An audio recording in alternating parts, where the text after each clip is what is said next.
All right, good evening, everybody. It is September 19th, 2017. It is 6:34 p.m. We call to order the regular business meeting of the Laramie City Council. First item on our agenda is the Pledge of Allegiance. Would you please rise and join me? I pledge allegiance to the flag of the United States of America and to the republic for which it stands, one nation, under God, indivisible, with liberty and justice for all. City Clerk, can you do roll call, please? Gabriel. Here. Hanson. Here. Henry. Here. McKinney. Here. Palikas. Here. Shumway. Here. Schuster. Here. Pierce. Here. Somerville. Here. That's 9 present and 0 absent, Your Honor. Thank you. Next item on our agenda, do we have any proclamations or presentations this evening? None? No public hearings, so let's go to announcements. Does staff have any announcements? Start with Sure. Ms. Reese. Honorable Mayor, Council, we have a very brief video for you highlighting one of our community partners. This is Climb Wyoming, funded, of course, through 5th Cent monies. They've had a group of moms pass a CDL test, so now I think quite a few of them are driving school buses. So this is just a very quick video. After that, I'd like to introduce Aaron Farmer with the Retail Coach.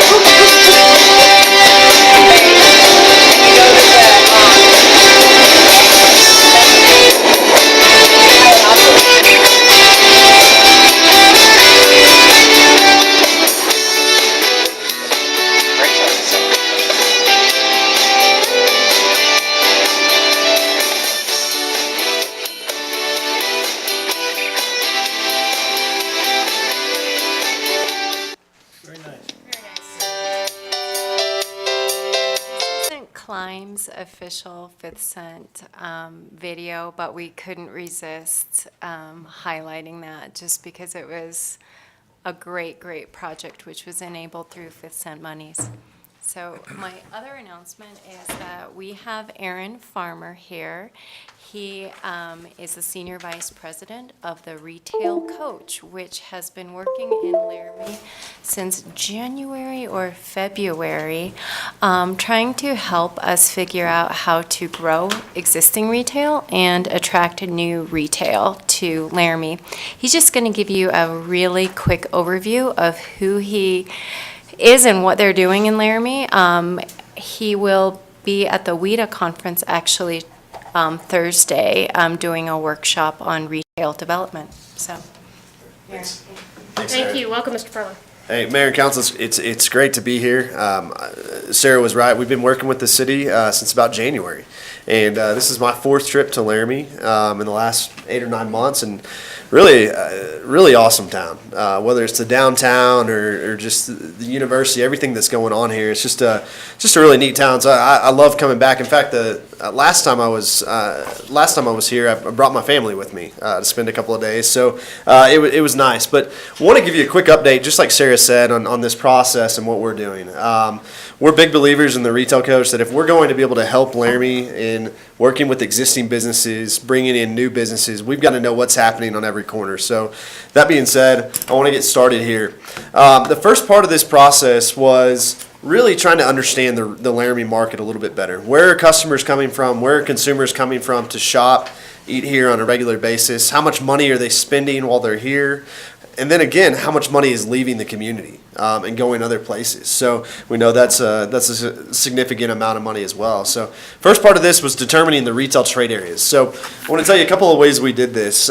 We have some credit card data where we looked at where consumers were coming from to shop and eat here. We also looked at cell phone data. Believe it or not, we can track people nowadays to tell where they come from based off of your home address. And don't worry, none of that is being sold or given away to anybody. It's used solely to understand where consumers are coming from. So you can understand from a retailer's perspective, a developer's perspective that's maybe looking to put a shopping center, put a site here in the community, knowing who your consumer is especially important. Same thing for your local businesses. Knowing where their consumers are coming from, who they are, what their buying habits are, that's key. So we ran those analysis at the end of the day to determine the retail trade area that you see up here on the screen.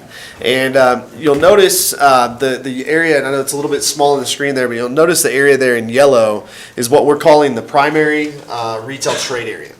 Now, the primary retail trade area is where the majority or the everyday consumers are coming from that are shopping in your trade area. It's a little bit hard for me to read, but your trade area population primary is about 39,000 people, a little over 39,000, 39,524 that are shopping in Laramie on a regular basis. Now, if I'm a site selector, I'm a retailer, I'm a developer, that's the number I want to see is how many consumers are here on a regular basis.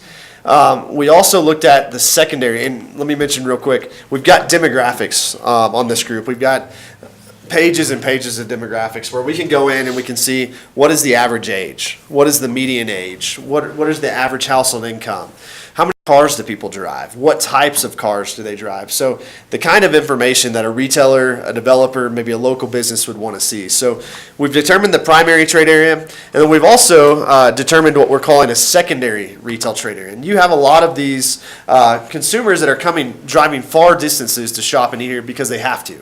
They don't have retail in their community or maybe in the rural area, so they're driving further distances. So this second area that's here in yellow, the population in that area is a lot larger. It's 156,000 people. And the way we define that secondary customer is they're coming on the weekends, or maybe they're coming once or twice a month, or maybe a few more times than that. So we are taking this information, we're making it available to the local businesses, how to use this, number one, but then we're also going out to retailers, be it regional retailers and restaurants, national retailers and restaurants, entertainment users, developers, to convince them to come to Laramie. So really, process is working out really well. I mentioned we're 8 or 9 months into the first year of this process, and this is the information a retailer wants to see. So moving on, clicker's not working.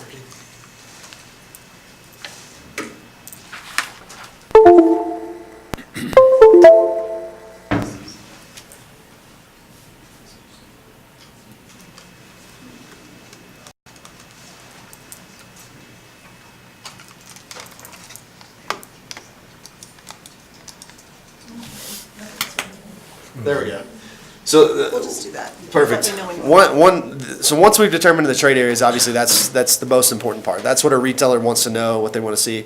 We wanted to run a gap analysis, or you'll hear me refer to it as leakage analysis. How much money is leaving Laramie on a regular basis and going to places like Cheyenne, going to places like Fort Collins, going to places, other places to shop? And we know that number is fairly large because we heard from quite a few from quite a few consumers and people we just talked to that there's a lot of things they can't buy here.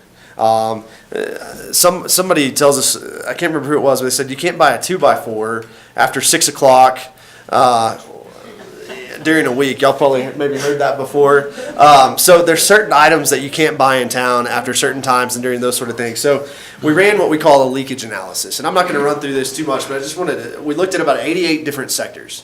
So everything from casual sit-down restaurants to fast food restaurants, they have a sector they fit into here. And we looked at what are the potential sales. Based off of the 156,000 people that are shopping here on a regular basis, what are the potential sales for them? And then we compared that to what's actually happening in the community. And I want to mention the university, the students are included in this analysis. So the difference between potential and actual sales gives us either a leakage or a surplus. And you'll notice a lot of leakages on this analysis if you take a look at it. So I mentioned that because we're really studying this analysis. If you'll flip 2 slides for me, I'll just give you a good example, maybe one more, I'm sorry. A good example is sporting goods stores. If you look at sporting goods stores, there's about $2.3 million in leakage that leaves on a regular basis, leaves the community. Some of the other ones as well, if we'll flip forward one slide for me, there we go. Clothing stores, this was a huge leakage, $22 million. And this is all on a yearly basis. Leaves this community and is spent outside of the community just on clothing. So those are just a couple of the categories that really stood out to me. Restaurants are some other categories that stood out. Just tremendous leakage. But let me tell you, the way to look at this is don't look at leakage as a negative thing, and we're looking at it as an opportunity, as a positive thing, that this is something we can take to retailers and restaurants and go from there. So just to finish up here, once we're talking to potential retailers and developers, the first questions we get are, what sites are available? Okay, we like Laramie, but where can we go? So our team has been working with Sarah and Janine and city staff, Derek, to identify potential sites in town that could be used, whether it's a redevelopment site or maybe it's a new development site. So that's also the reason I'm here this week as well, is we've got 2 or 3 retailers that we're working with and also a couple of restaurants that are in the site. They're actually in the process of looking at sites. So I'm here on the ground to identify a few sites for these retailers. So I want to mention that because that's the first question we get is what sites are available. Here's a good example of a site profile we put together. This was in Fort Morgan, Colorado. We've put together sites, and I'm finishing up a few of these sites here in Laramie over the next couple of weeks so that we have these to send directly to retailers. And then lastly, we are reaching out to retailers and developers. What that means is we are making phone calls, we're sending out emails, we're working to get retailers here to the community. We're going to what they call International Council of Shopping Centers conventions, and basically that's a place for municipalities to get in front of retailers and developers. So we've attended a couple of those already. I'm attending one next week in Chicago, and it's working out really well. So at the end of the day,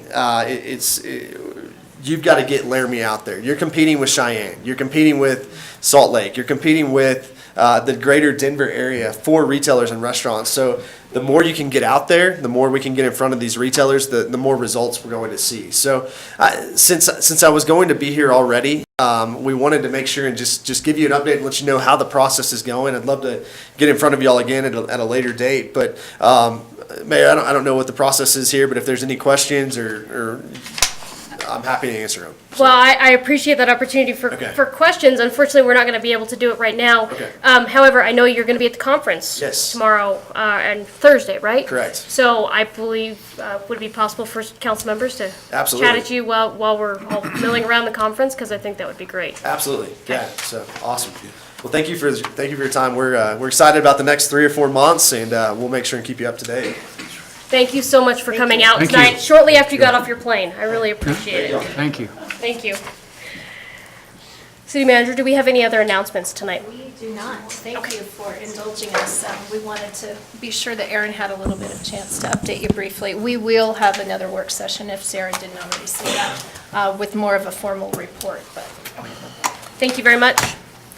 All right, moving on to our next item, disclosures by city council members. Does anybody have any disclosures they'd like to make this evening? Okay, seeing none, we will go to Vice Mayor for item number 6. Right, so we don't have any changes to the agenda tonight. So basically, I move that the agenda be submitted as changed, or just be submitted. Second. Second by Councilor Shumway. All those in favor signify by saying aye. Aye. Any opposed? All right, that motion carries. Vice Mayor. Okay. I move that the consent agenda be approved and that each specific action on the consent agenda be approved as indicated. Do we have a second? Second by Councilor. All those in, or I'm sorry, City Clerk, can you do a roll call vote, please? Gabriel, Yes. Hanson, Yes. Henry, yes. McKinney, Yes. Kalikas, Yes. Shumway, Yes. Schuster, Yes. Pierce, Yes. Somerville. Yes. That's 9 yeses and 0 nos, Your Honor. Thank you, that motion carries. All right, on to the regular agenda. Councilor Schuster, item number 10. Thank you.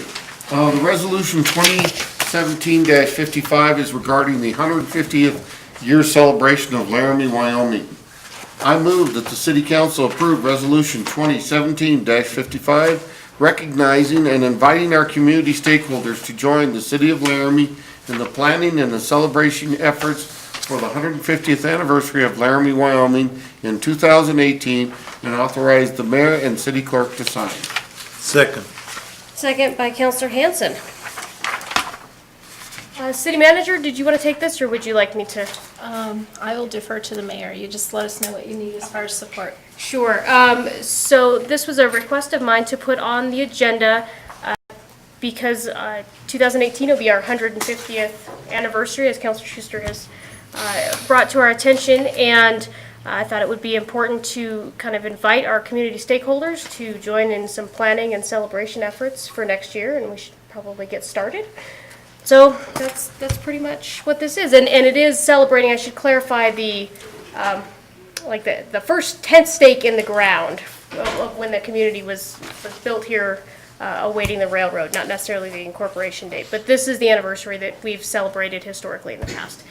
Councilor Schuster. Yes, and very much so. I was reading the history, and thank you for researching it. And Jacques Laramie, who was the fur trader that explored the region, and it's named after him. And I'm glad to be this, and I have set up the machine and making some more of the 150th year anniversary wooden placards. So I'll have some more of those, and we can discuss that too. Sounds wonderful. Councilor Gabriel. Thank you, Mayor. I would hope that we could possibly lean on Cheyenne since they're going through the 150th anniversary as we speak. The Tribune Eagle did a nice spread Sunday with some of the background on the newspaper. It was very well done and talked about the history of Cheyenne, so they're going through it now. Maybe we can learn a little bit from what they did, some of the fine points, maybe things that worked, things that didn't work so well, and hopefully we can borrow from them to make our celebration just as successful as what Cheyenne's going through. Any other comments from council? Councilor Shumway. I don't know that we'll use the term, but I think the term for 150 years is sesquicentennial. So it'll be Laramie's sesquicentennial celebration. There you go. Councilor Hanson. And I'm just reading the whereases, so we are taking the day or whatever, the months, no, day even, when the railroad reached Laramie as the takeoff for the 150 years. Is that what, not the incorporation of the city, but when the railroad got here? That is correct. Thank you. That is the date that the city has generally celebrated in the past. Okay. Are there any comments from the public on this item? Any other further comments from council? City Clerk, can you do roll call, please? Schuster, Yes. Shumway, Yes. Polikis, Yes. McKinney, Yes. Gabriel, Yes. Hanson, Yes. Henry, Yes. Pierce, Yes. Somerville. Yes. That's 9 yeses and 0 noes, Your Honor. Thank you. That motion carries. On to item number 11. Councilor Shumway. Thank you, Your Honor. This resolution is to amend the changes from state shared revenue that comes from the state of Wyoming, which basically what we're saying is that we are going to make provisions to take another over $500,000 hit to the city. So anyway, here's the resolution that I would recommend to the council. I move that we approve resolution number 2017-54 to amend appropriations for the fiscal year 2017-2018 biennial budget of the city of Laramie, Wyoming, and authorize the mayor and city clerk to sign. Second. Second by Councilor Schuster. Director Brown. Yes, Mayor and Council.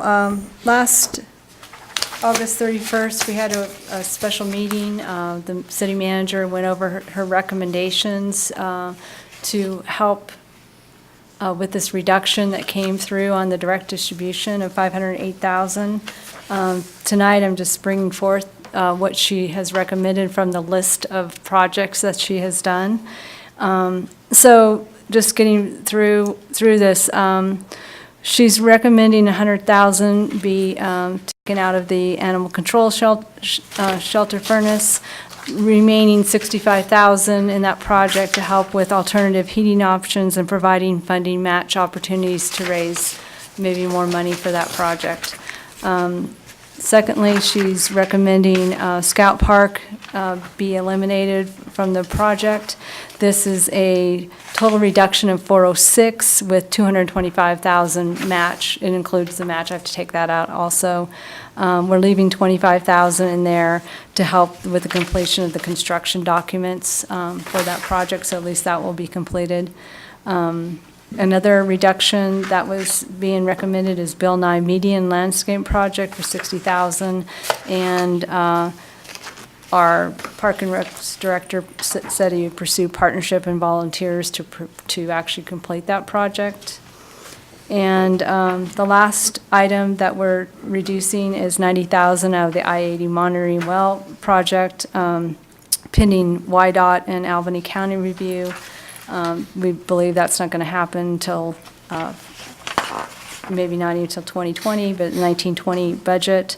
And there's $41,000 remaining for the current outstanding contracts and things that are in place that we have done. So those are the recommendations. It comes out to, just from the project perspective, it comes out to be $431,870. There's approximately $77,000 that will be probably, to balance the budget, come out of salary savings.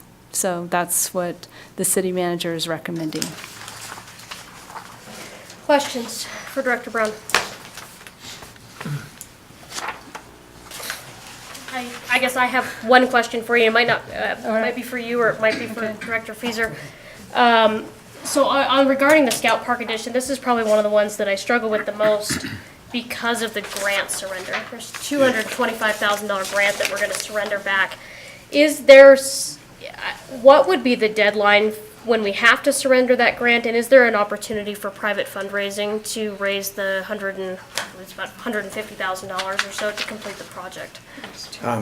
Honorable Mayor Todd Fieser, Director of Parks and Recreation, to speak a little bit more towards the grant. I did make contact with the state agency that oversees the distribution of the Federal Land Water Conservation Fund grant. And first off, there's no penalty or no negative effect on the city of Laramie by turning back the grant. They've had different grants turned back. They understand that cities do get into situations where they have to make cuts and might not be able to use the grant fund, so there's no negative impact to the city. As far as the grant turn back, they were hoping to know actually a week ago to try to prevent some of the U.S. Department of Interior to have to complete their paperwork, and so they kind of already put the brakes on it, waiting to hear from what happens tonight. So they do have it kind of in a holding pattern right now. As far as the fundraising on a individual note or that type of bit from an individual donation type of situation, I don't know what the level of fundraising in Laramie really is. It'll be very difficult. I came from Cheyenne, and we had a very strong Botanic Gardens, and they had a fundraising level of about $1 million towards projects, and I just don't know, not being in Laramie as long and having some history, what the potential fundraising capabilities would be here. I just can't answer that question. Thank you very much. I appreciate it. Councilor Plikus. I had a question about the I-80 monitoring well. I thought that was going to come from our special purpose tax for the aquifer protection. That funding, I just assumed that was going to be coming out of, we had set aside some money, I know, for that special purpose tax, I think $1 million, something like that. Council, so you have, through you, Mayor, Councilor Plikus, we have various allocations of funds for certain activities related to aquifer protection and water quality on the groundwater side. So you are correct. The 2010 SPT, the voters approved $1 million for aquifer protection, but specifically to acquire lands in Zone 2 and to better protect lands in Zone 1 of the aquifer protection areas, Zones 1 and 2. You also have allocated historically money into the 300 fund, which is the money we're talking about tonight. That's your major capital construction from general revenues, general city revenues, for a number of projects that were recommended in the Casper Aquifer Protection Plan as sort of next steps to continue our ongoing efforts to make sure the aquifer is monitored for contamination and protected as best we can. The funds that you're talking about tonight come from general revenues, not specific purpose tax and not from the water fund. They were originally appropriated by you all to follow up on one of the objectives in the Casper Aquifer Protection Plan, which was to evaluate the risk posed by I-80 to the aquifer as it crosses the recharge area. And that was to look at potentially containment structures, what would happen if there was a significant, say, spill of some sort resulting from a crash, what our emergency response capability would be to manage and mitigate any spill from a crash, and also whether we needed to monitor what is potentially in the area from the interstate. So you have completed a portion of that work, and that is looking at the big scope of work that I just described: potential crashes, containment structures, monitoring wells, the whole kit and caboodle. You did that in partnership with WYDOT and the county. What these particular funds are now set for is a more modified scope of work that is specific to installing monitoring wells in the I-80 right-of-way owned by WYDOT. So if I could ask, why wasn't that, why were we taking this out of the general fund and not out of our water fund? I guess Mayor, Councilor Palikas, I would say that was a decision made by the council.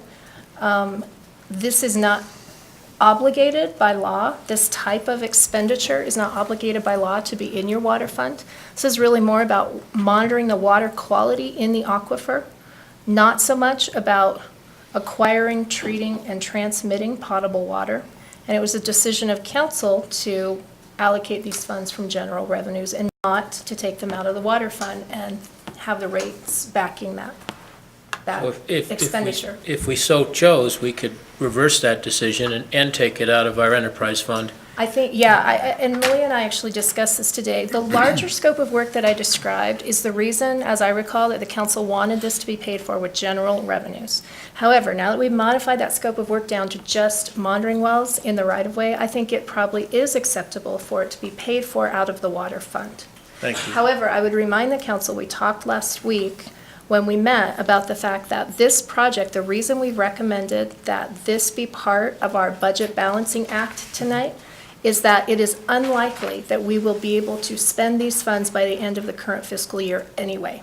It's very complex. We're working with WYDOT. We're working in their right-of-way. Federal Highways Administration is involved, and the county is our partner. So we have a lot of governmental partners, and that means this is, based on what we learned 2 weeks ago, we think it's unlikely we'll spend this money, no matter what fund you put it in, by June 30th. But we're working toward that. Now, it's much more likely you'll spend it in the following fiscal year, starting July 1. Thank you, Mayor. Councilor Gabriel. Thank you, Mayor. I just wanted to express my frustration with this process. It just, we're all certainly from August 31st when we had our special meeting aware of this situation, and for, to put the city in this position, we think about a family situation, you have your budget set for the year, and then all of a sudden, whoop, here goes over $500,000. And I hope the residents understand the situation we're faced with and, the reduction in services that will be forthcoming because of this. I'd like to commend the staff for putting this together on such a quick basis, and just say, you kind of sit here and shake your head about the position that we're all in. But Malia, when you talked about the 431 and then the rest would come from salaries, that means, I assuming, not filling positions? Director Brown. Yeah, Mayor and Councilor Gabriel. Basically, we have not filled, we probably already have the 77,000 just in unfilled positions so far this year. We had projected 375 for the entire year. I don't think it means that you couldn't maybe fill positions. I think the city manager, and I don't want to totally talk for her, but I believe that she's waiting to see where the legislation will go in January, February before she fills some of these positions, so we know exactly where we're at money-wise. So I believe we already have those salary savings based on our attrition and some of the positions that are being held. Thank you. Any other questions for city staff? City manager, did you have anything to If I add? could just add, with respect to the frozen positions council, we have a number of frozen positions, as I told you last week. This budget amendment balances the budget without using salary savings, but it's out there. Oh, yeah, 77,000 is coming from that. But, part of my hesitation in hiring many of the positions that are currently open, unfilled, and I won't authorize them to be filled, is that we have such a great deal of uncertainty as to what the legislature will do this coming spring. By March, we may have a better idea of whether the legislature is going to cut our funding even further. I mean, right now, we're down 2.7 million in 2 years with this $500,000 now. So part of my concern is we could hire people and not unbalance our budget, but can we sustain that employment beyond this fiscal year ending June 30th? I don't know, and I won't know until the legislature conclude their business next door this spring. So we'll make some different decisions when we know what they're going to do. But I just hate to hire people without feeling confident that we can sustain their employment with us. So we're trying to eke by for 6 or 7 months, and we're hoping for good things from the legislature. Any other questions for city staff? All right, are there any public comments on this item? All right, last opportunity for comments from council. Any other discussion? City clerk, can you do your roll call, please? Shumway, Yes. Schuster, Yes. Polikis, Yes. Gabriel, Yes. Hanson, Yes. Henry, Yes. McKinney, Yes. Pierce. Yes. Somerville. Yes. That's 9 yeses and 0 noes, Your Honor. Thank you, that motion carries. On to item number 12, Councilor Henry.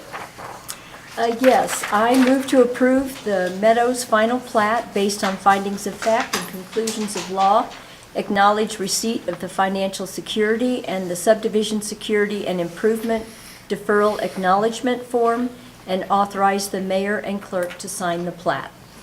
Do we have a second? Second. Second by the vice mayor. Manager Tini. Mayor and council, good evening. The final plat before you is the Meadows final plat. This is the final plat that was associated with the Meadows PUD that you recently saw about a month and a half ago to 2 months ago. This final plat is a final plat that conforms to all the preliminary plat requirements as well as the amendments that were made by council following deliberation of both the PUD and the final plat. To be clear, the council is approving the final plat here, not the PUD. The final PUD is an administrative approval done as it must comply with the approval of the preliminary PUD as council approved it. What will happen, just for knowledge, because we don't get PUDs as often, the final plat, the planned unit development, and it's the handbook that is associated with it. That's the packet of information that showed the figures and talked about setbacks, talked about fencing, as well as the HOA document were recorded in tandem with the final plat. When the final plat's recorded, which is a typical process, all final plats are recorded with the county. Just as a little bit of a refresher, this is a 15-lot single-family residential subdivision located kind of near the Corthell neighborhood, just east of LaPrelle Park.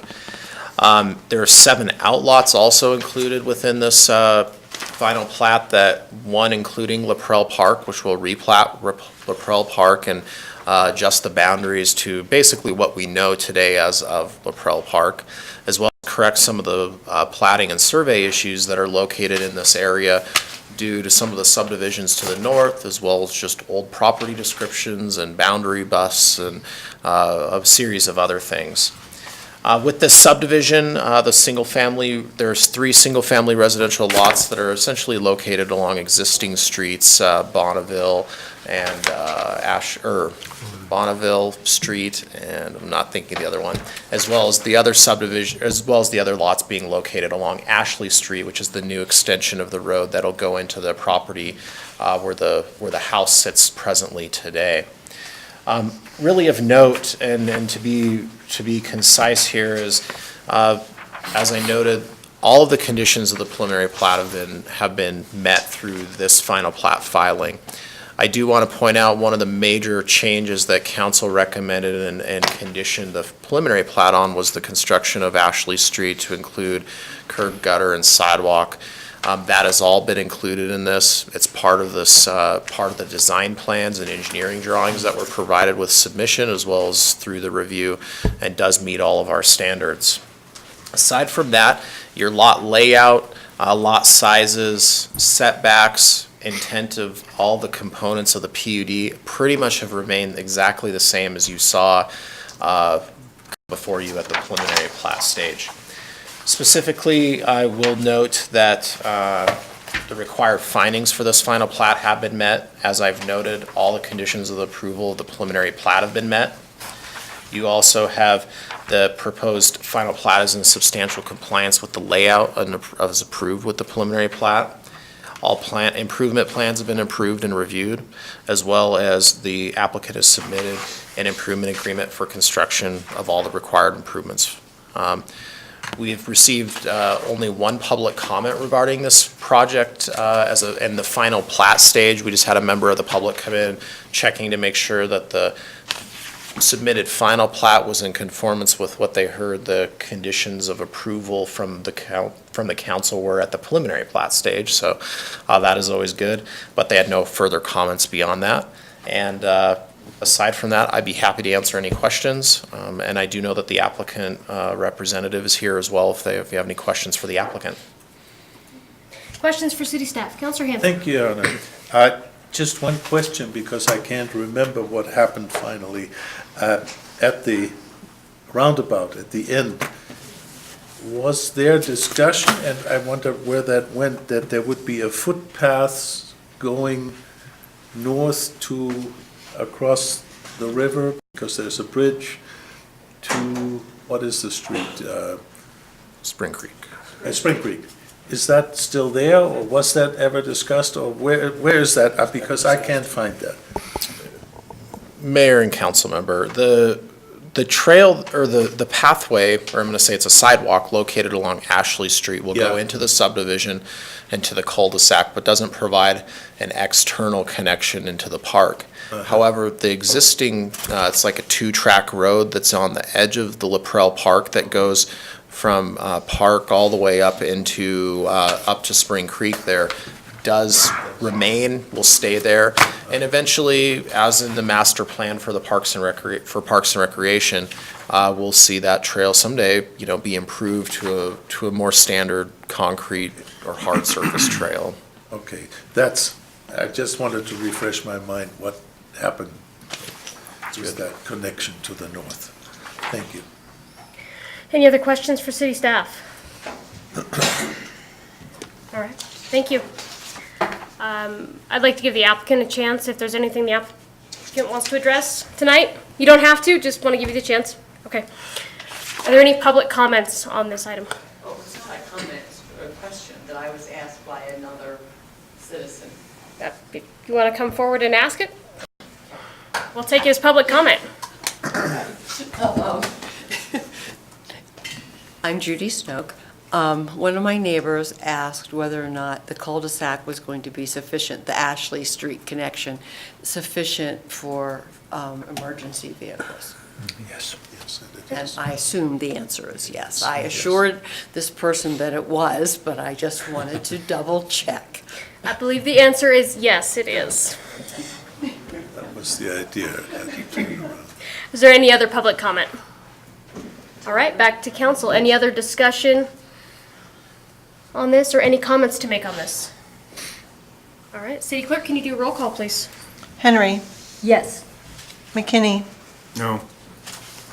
Hanson, Yes. Gabriel, Yes. Polikis, Yes. Shumway, Yes. Schuster, Yes. Pierce, Yes. Somerville. Yes.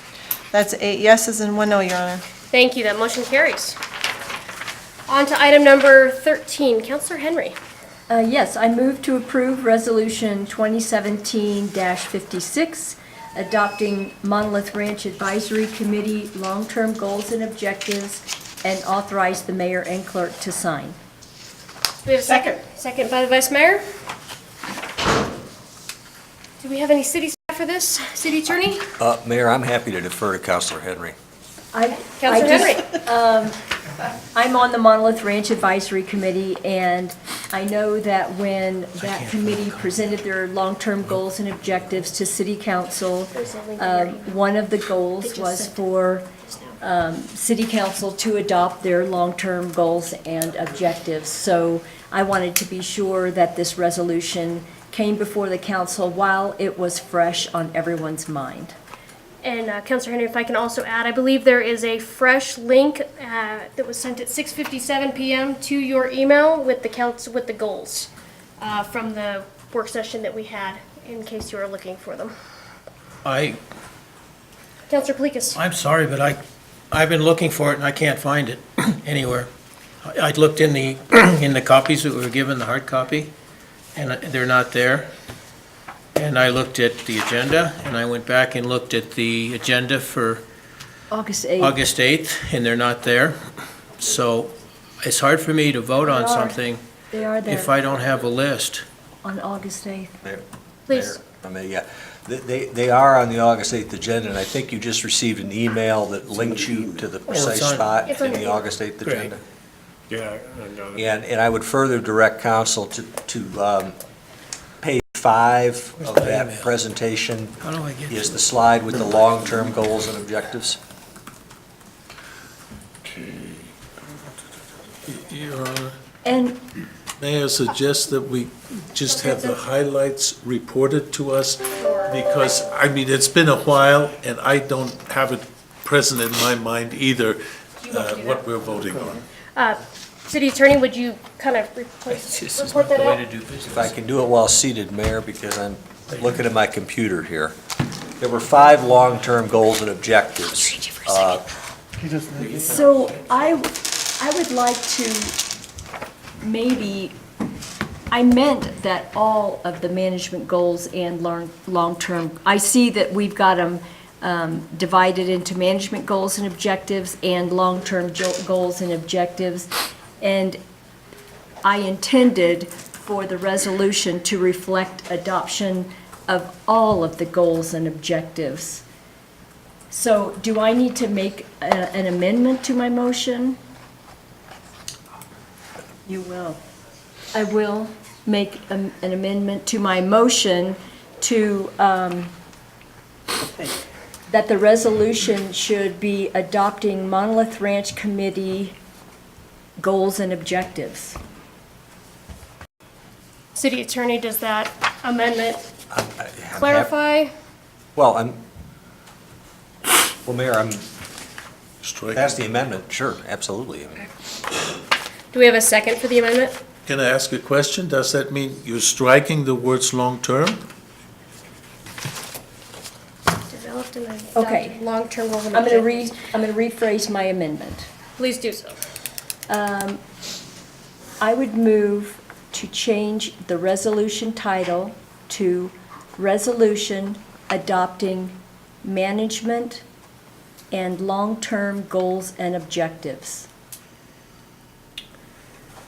And may I make a suggestion to your Yes. amendment as well? You probably want to go into the third or fourth whereas and add management and long-term objections. Is there a second for that motion? Second. Second by the Vice Mayor, or for that amendment? Okay. Counselor Henry, do you have any other discussion on that? No, I apologize. Did you get it? You can click on these. This is the work session. It looks like, Mayor, we have a question from City Clerk. Please. City Clerk. Just a clarification from the amendment maker, are you also amending farther into the resolution as suggested by the mayor? Yes, I Okay. Okay. Probably on each and every time that it says long-term goals and objectives, it should say management and long-term goals and objectives. Okay, does the second concur with that? There has not been a second yet, Your Honor? Yeah. Well, there was Oh, I from the didn't vice hear mayor. it. Thank you. But can I Please. just back up? Can we just, instead of going through an amendment, can we just fix the title? Or fix, no, we can't? Okay. Have to amend it. All right, discussion on the amendment. So the amendment would adopt the management goals and long-term goals as presented to us at the Monolith Ranch work session. Yes, and they're on pages 4 and 5 of the presentation. Is there any discussion from council on that?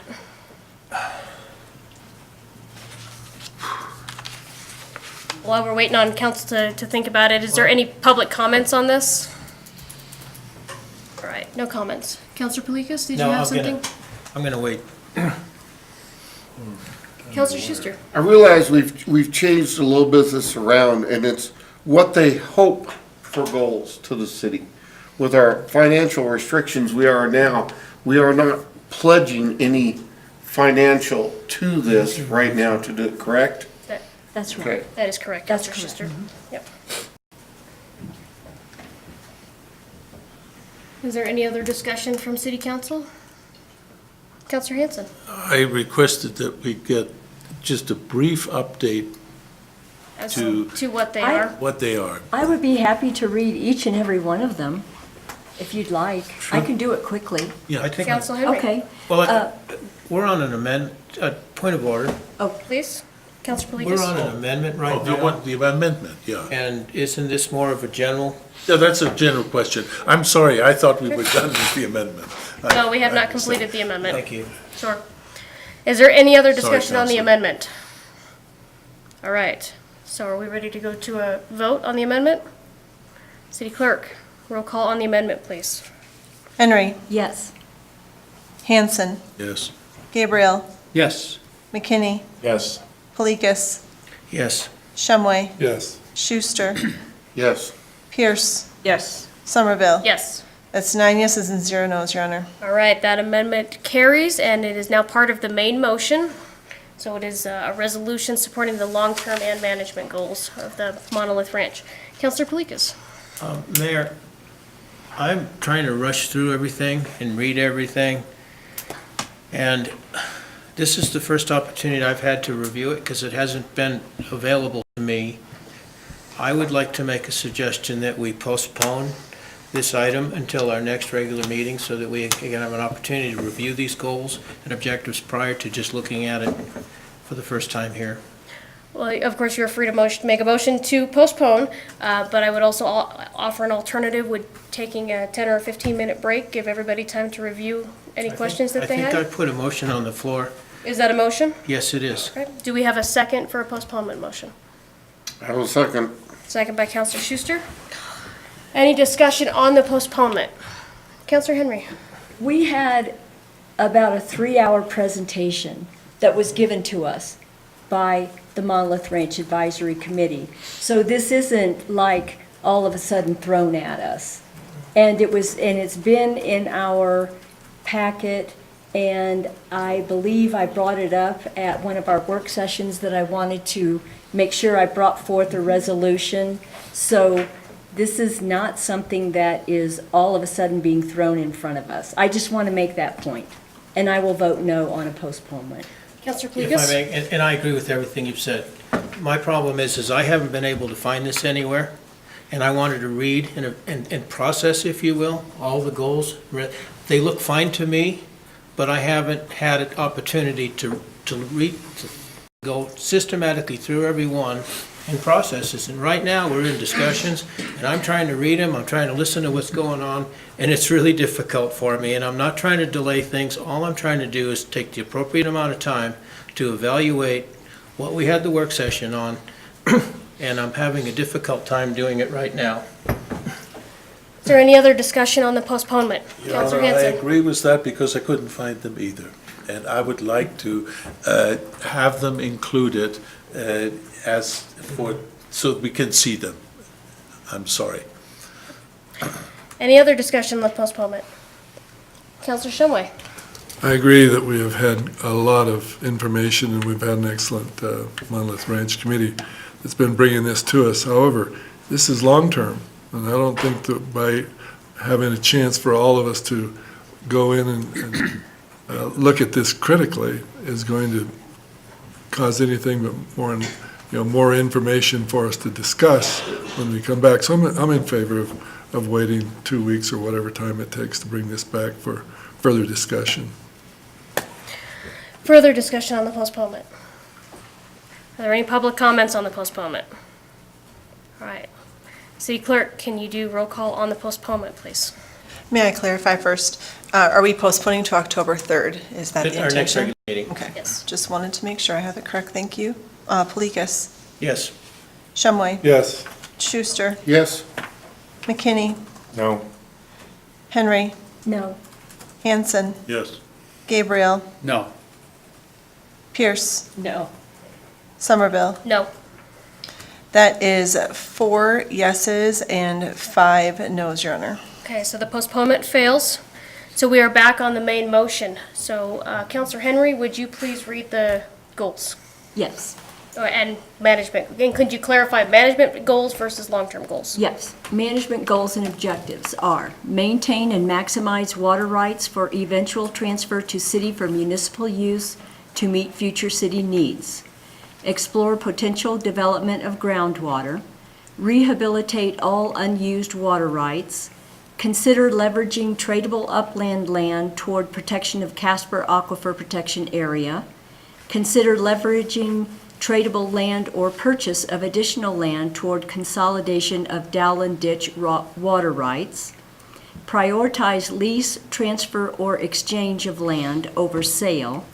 If land is sold, retain access rights if desirable and feasible, and ensure there will be no detrimental impact on water rights.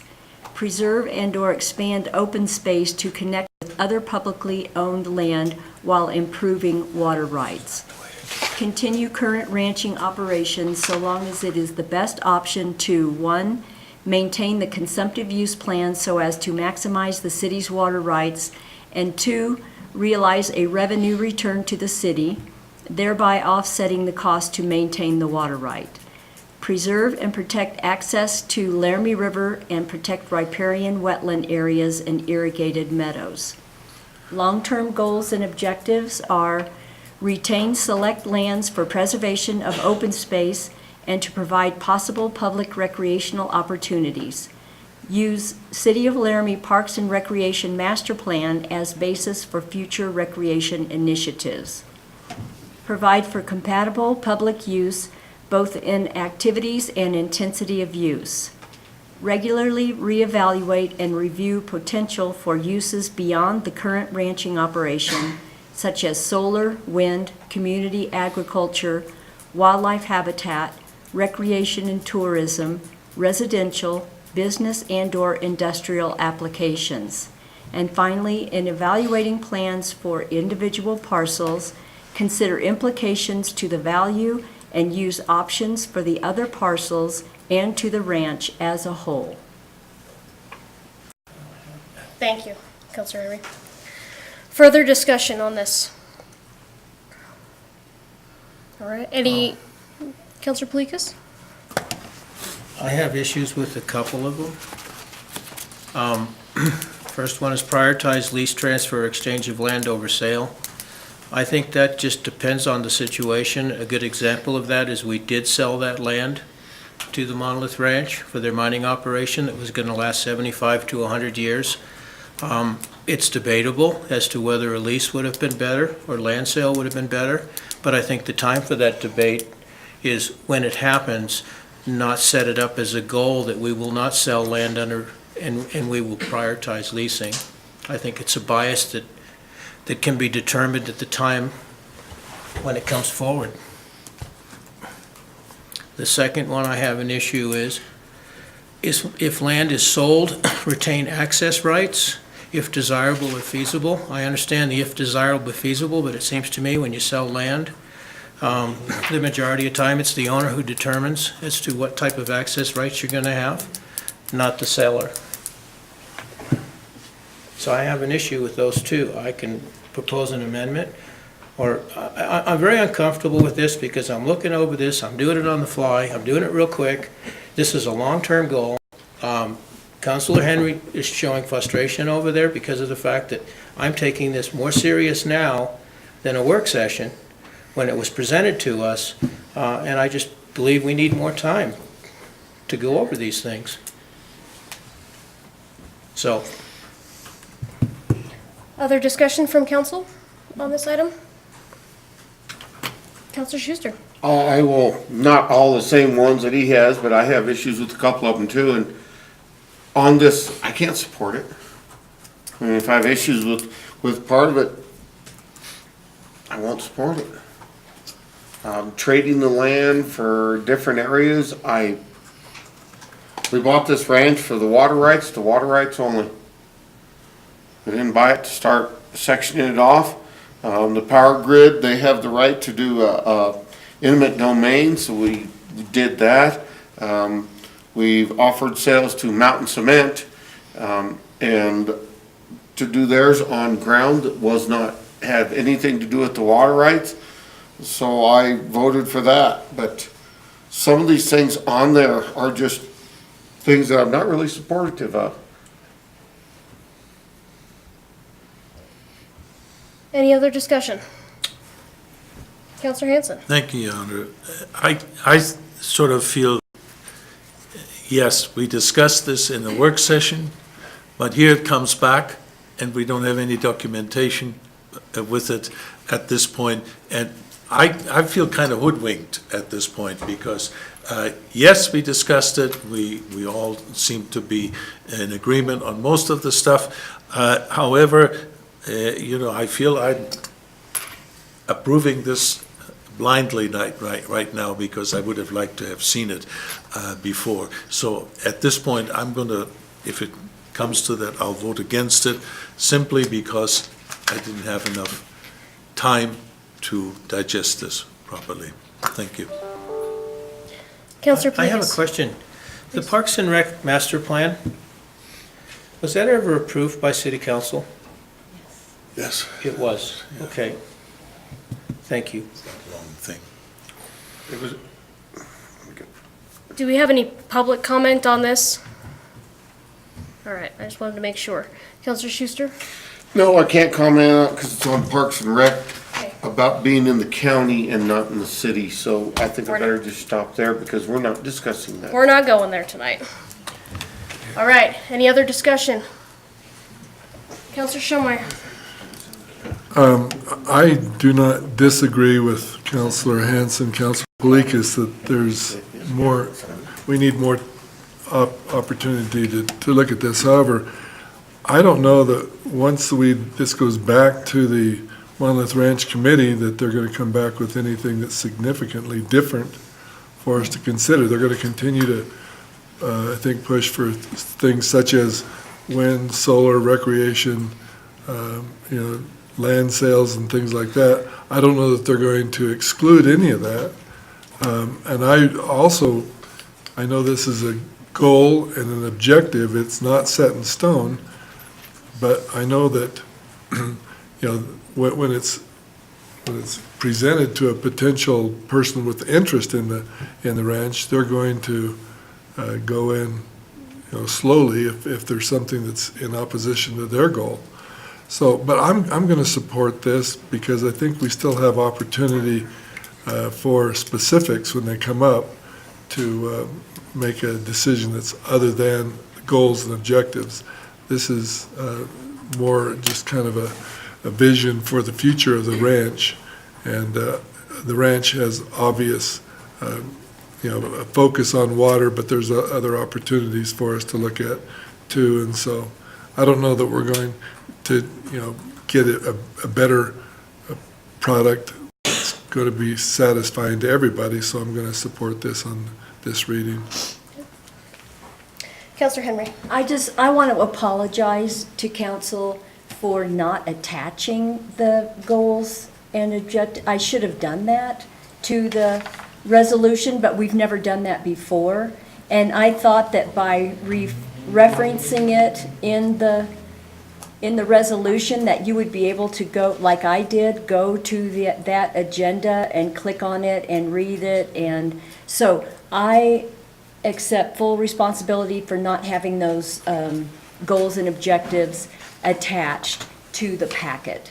So, sorry about that. And I didn't mean to like hurt, let's hurry up and get this done. I am frustrated, but but I just wanted to put forth my apology there. And I am going to support that because the committee worked long and hard on this, and this is, it's not set in stone, as Mr. Shumway said. It can be changed, and prioritizing doesn't mean that's the law. It's not an ordinance. It's just goals and objectives. Last call for discussion. Vice Mayor. And I guess from my perspective, I absolutely thought the presentation was great. I so appreciate the committee's efforts and future goals and looking at the ranch, how they are, and I'm in full support of this. And it is unfortunate that there are a couple issues here, but perhaps, when they gave us that presentation, that might have been a time to say something. So I think obviously I will support this, and I don't think it was anything intentional, to pull the wool over anybody's eyes. I think it was just, we had the presentation, was it not even a month ago, right? August the 8th. August 8th, so anyway, that's it. All right. City Clerk, can you do roll call, please? Henry. Yes. Hanson. Yes. Gabriel. Yes. McKinney. Yes. Pelikas. No. Shumway. Yes. Schuster. No. Pierce. Yes. Somerville. Yes. That is 7 yeses and 2 noes, Your Honor. Thank you. That motion carries. So we've got 2 more items that might take a little bit more time. Why don't we take a 10-minute break right now? Good idea. We are on item number 14. Councilor McKinney. I move to approve the original ordinance number 1973 on the first reading, rezoning block 178, original town of Laramie plat from R3 multifamily district to DC downtown commercial district based on findings of fact and conclusion of law, and set a public hearing for October 3rd, 2017. Second. Second by Councilor Henry. This Planner Bloom. Honorable Mayor and City Council, this is a rezoning of a property just down the street, the Laramie Plains Museum. It is actually zoned R3 multifamily, which is what a majority of the neighborhood to the north and the east is zoned.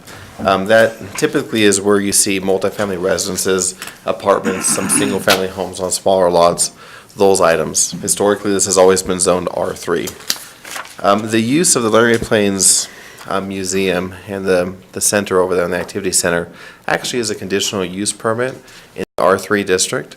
They're looking to do an addition to the Alice Hardy Stevens Center, and they've realized over time that in doing modifications to their site, there have been problems with the fact that a conditional use permit is required. Essentially, it requires that it be submitted to the city, reviewed by the planning commission, and takes a little bit of time. And then, in the event that they want to do small exterior changes that could be handled relatively easily, like administratively, it would again require another fee, another review, another conditional use permit. In addition to the fact with it being R3, in the event that one is adding on to a building or putting in a use that requires parking, it would introduce the requirement of on-site parking. In this case, they're asking to rezone to DC, which will do 2 things. Number 1, it'll make their use conforming in its base zone district. It would not require that a conditional use permit be approved or applied for with any exterior modification, installation of a new sign, any change in use or addition to a building. Number 2, and most importantly, it would actually remove the parking requirements.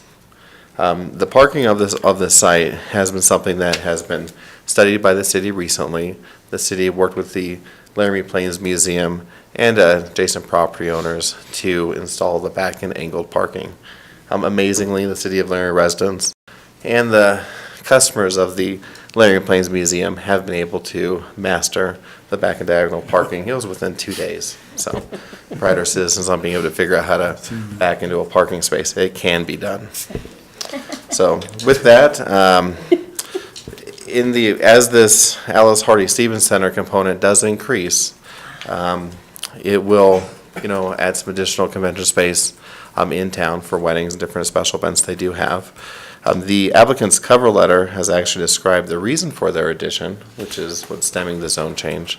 Notably, it is to not allow those temporary tents to be constructed on the lawn. Those have turned out to be damaging to their sprinkler system, the lawn, and the overall aesthetics.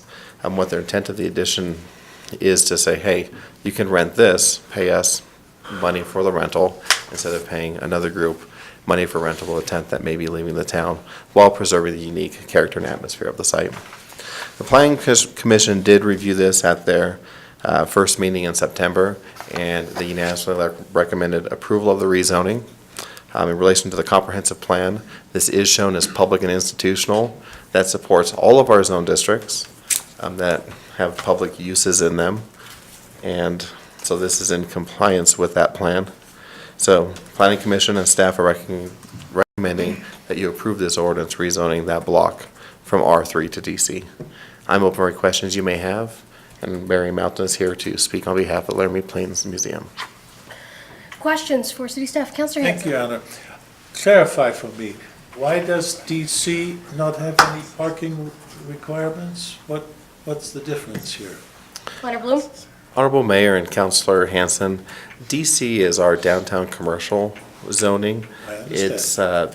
It's more in tune for our urban type of developments where parking really isn't necessary, nor is it encouraged. It's for your historic types of properties or your very urban type of developments. The entire downtown core is zone DC commercial, so if someone were to build a new building, like say the co-op, they're not required to put in on-site parking. This building right here, the annex, the courthouse, buildings across the street, these also are zone DC, so parking is not a requirement with development. So the whole reason is to promote density, limit the amount of parking spaces that you see on properties and not require them, and to also create that urban form. Please, Well, that Councilor Hanson. gets me to my question. It isn't really downtown commercial what we're looking at, because this is a place where larger festivities take place. My daughter got married on that ground, and there were lots of people with lots of parking spaces required, or lots of people wanting to park there. It is different from the downtown commercial where maybe 5-6 people come in and are in the store with a car. Here you have all of a sudden 30-40 people coming in.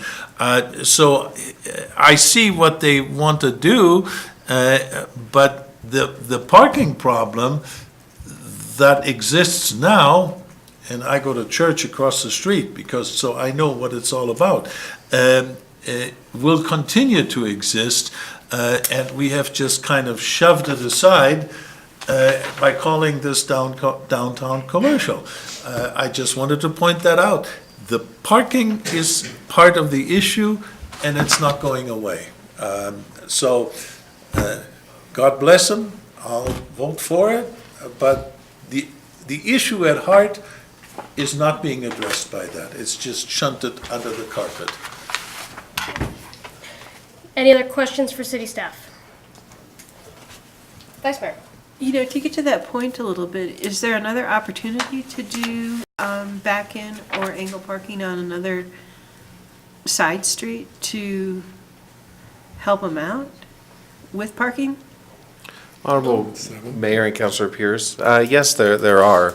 The engineering division has been working with them regarding the parking on 6th and 7th Street, and that has been successful. They continue to monitor the parking in the area, and they can look at doing some additional implementation, whether it be on University, whether it be on Ivinson in some fashion. So, but there are opportunities to evaluate parking if it becomes necessary for those special events. Again, as noted in the cover letter that's in the Planning Commission staff report, the Laramie Plains Museum is expecting to have this new space to substitute the temporary space that is often there, the tents, the plastic walled buildings. So they are not expecting any changes in the parking situation. So the problems that you presently see now with parking, those would remain the same. So they're not expecting any type of increase. And again, they have an active dialogue with the city engineering division to ensure that they're managing parking and addressing potential complaints that do come up. Thank you. Councilor Shumway, question? Just to complicate the parking issue that they have, I see that there's residential parking permits right at this property, which is just across the street. They have, we really don't have a solution. What we have is something that's, that I can see other than just, the back end diagonal creates 5 or 10 more spaces, a few things like that. But I do know that with the management that we have of this property, parking is going to become more and more complicated because with the expansion of the Alice Hardy Stevens Center, there will be more and more events. This property has been well managed, it's been well maintained, and I believe that it's incumbent upon us to listen to them for solutions. But I'm in favor of going to DC on this because it gives them opportunities to go forward with what they have. So I don't want to get into parking when we're really talking about zoning. Sure. Any other questions? All right, thank you. So right now I'd like to give a chance for Ms. Mountain, the representative for the applicant. Do you wish to address council? You don't have to, but I just want to give you the option. I don't believe I need to. Okay, thank you very much. Are there any questions for the applicant? I guess I should have asked that as well. Okay. All right, so any other public comment on this item? All right, go back to council for discussion. Comments? Any? I guess I'll make one quick comment, and that is this is a tremendous asset to our community. The expansion of the building we're talking about is something that's used quite often. I don't know how often, but I've been in it many, many times. It's encouraging to see there's an expansion in place, and I think it's well needed, well deserved, and I certainly will support it. Thank you. Any other comments? City Clerk, can you do roll call, please? McKinney. Yes. Pelikas. Yes. Shumway. Yes. Schuster. Yes. Henry. Yes. Hanson. Yes. Gabriel. Yes. Pierce. Yes. Somerville. Yes. That's 9 yeses and 0 noes, Your Honor. All right, that motion carries. Thank you. On to item number 15, Councilor Henry. 15.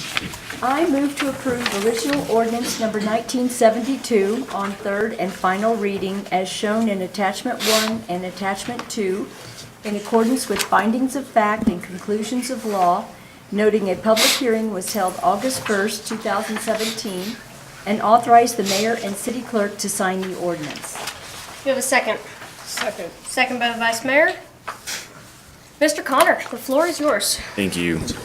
Mayor and council, so as shown in your cover letter, just staff notes that all of the approved amendments and changes that we've gone through this far have been reflected in attachment 1 and 2, which are chapters 5.82 and 5.76 respectively. So at this point, basically the attachments that are shown, if it were to be approved today, would be what is put into code. So I'd be happy to answer any questions. We won't have a long talk by me today.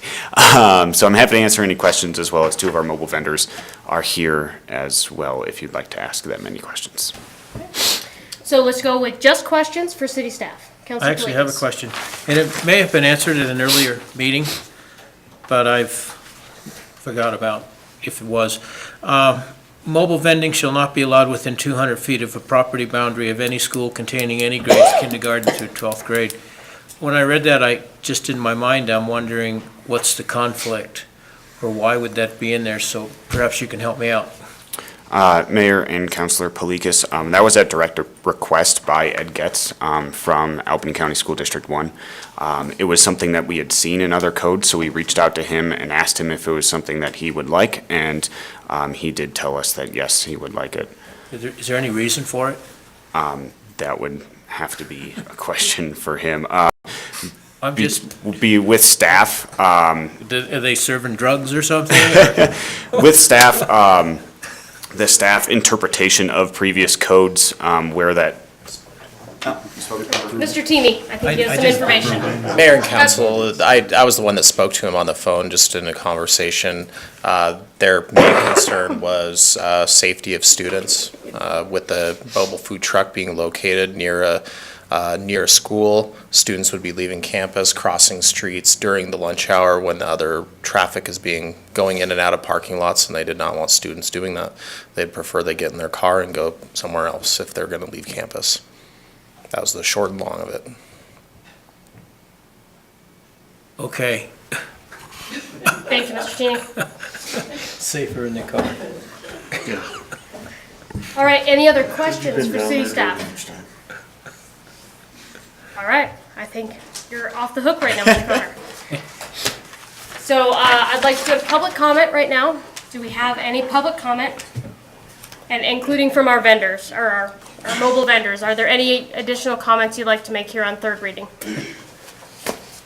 And thank you for being with us again. I know that Tuesday nights are becoming your favorite place. Yes. Becoming your favorite place to hang out. Well, I got a couple questions. So, is this the only time I'll be able to speak? Generally, we do public comment once. Once? But we can. And then during amendments and stuff, I get to come up and speak Yeah, again? absolutely. Yeah, Perfect. absolutely. For the, well, I could answer your question, Palikas. So for the school district, that's federally funded through the school district, so sometimes they want regulations about 200 feet and everything. But I talked to Ed Getz and Dr. Yenny, I believe, and he said that with exceptions, they could pull about 5 or 6 permits a year to where it make exceptions for us to come on to the thing.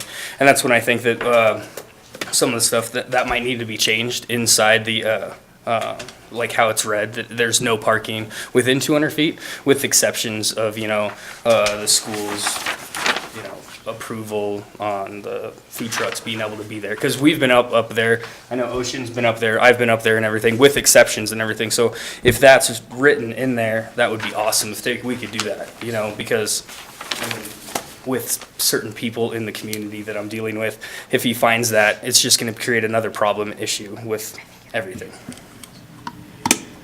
Okay. Yeah, perfect. And then kind of going through the public comments and everything. Yes, please. Let's see. Whoa.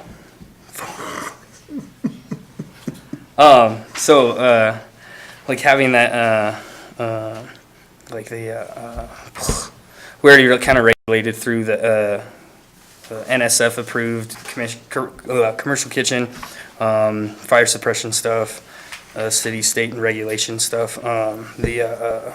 The fee is a little bit high for us and everything, so I think if that's taken down, that'd be awesome. And then I'll just kind of wait until other stuff comes up. Sounds good. I just wanted to help him out with the city stuff. So if we can't, are we going to be able to put that in the? Well, we are. The way this works is if a council member puts an amendment out, Perfect. then we can discuss it. But I would encourage you, if you have other suggestions, we're not going to go item by item by item by item through this ordinance tonight. Perfect. So if you have suggestions, please continue on your public comment. I don't believe I have anything. Okay. As of yet. So I just wanted to make sure we got everybody it all. else. Yep. All right. Thank you so much. Mr. Crowder. Mayor and council, just to clarify, those types of situations are covered in our exceptions section, that 5.82.100, A, B, and C. So some standards within section 82080, mobile vending on private property may be waived for the duration of an approved special event permit. 090 for mobile vending within the city right-of-way may be approved during a special event permit. And then Letter C, subsections 82080A, B, and P. P is specifically that within 200 feet of school district property shall be waived when they're under private contract for a private event and not serving the public. So that would be some type of, event. I guess it would technically be a public event, but if they're under private contract, then that is the intent of that portion. So just to clarify the concerns that were raised by Mr. Wetzel about exceptions for school district when they pull permits, that is already all included through various different ways in this ordinance. And I know you listed them all off, but I just want to summarize. Mayor and council, that is correct. The exception section, that 5.82.100, the intent of that is to allow for city staff to give flexibility for those types of events where if there is, a big event going on and the school district has given their explicit permission for them to come onto the event and serve, then that's what those are there for. Okay, thank you very much. Is there any other public comment? Please come forward. And if you can introduce yourself for the record, and then when you're done, if you can sign the sheet on the way out. All right, Mayor, City Council, my name is Ocean Andrew, and I own On the Hook Fish and Chips food truck. We have 2 food trucks based out of Laramie, and we serve in Laramie generally about 1 day a week. Reason being that we travel all over, like Wyoming and Colorado, going different places, but the reason that we're in our hometown so little is that Laramie is just a very difficult market, difficult place to do business. It's very different than other places we go in Wyoming and Colorado just because of the general population being a lot of students. And I know that if Laramie wasn't my hometown, it probably wouldn't be a place that we were stopping because of the difficulty of doing business here. And there are many cities, particularly in Colorado, that we don't stop in because the regulations are too difficult to comply with. It's not so much the small rules like you can't have a loud generator, things like that. Those are things we want to do anyway. But it's the hours and hours we spend on paperwork trying to get the right permits and trying to be in compliance with the city regulations to have those permits. Creating this type of regulation makes it very difficult for trucks like mine that are very transient to be able to come for a day and set up because going through the process might not be worth it. There's cities that you would think would be really attractive that we don't go to except for special events where we are exempt from permits like Loveland and Fort Collins simply because I do not have the time generally to go through the entire process of obtaining a permit. The fee itself isn't that big of a deal, it's the time, which is often more valuable to entrepreneurs because the person managing the company is every single department of what any company would have. Legal, accounting, we got to do it all. And I think it's going to be hard we're established, but it's going to be hard for vendors in the future to come into Laramie if they have to go through all these very extensive processes, and it's going to be hard for trucks from other cities to make stops in our town and bring new variety to our town like we do with our food truck in other towns in Wyoming. And so the actual permit itself and going through the process of getting that is the biggest concern. And I would just urge the city council to throw out the bill entirely and create a more desirable market in Laramie or maintain what we have and how well the city has treated us in the past. That's what I have. Thank you. Thank you very much. Don't forget to sign on your way out. Thank you so much. Is there any other public comment this evening on this item? Okay, seeing none, we'll go back to council for discussion. Is there any discussion from council on this item? Councilor Kalikas. Thank you, Mayor. I have a couple of amendments I'd like to propose. The first amendment has to do with the yearly cost. It's on page 1,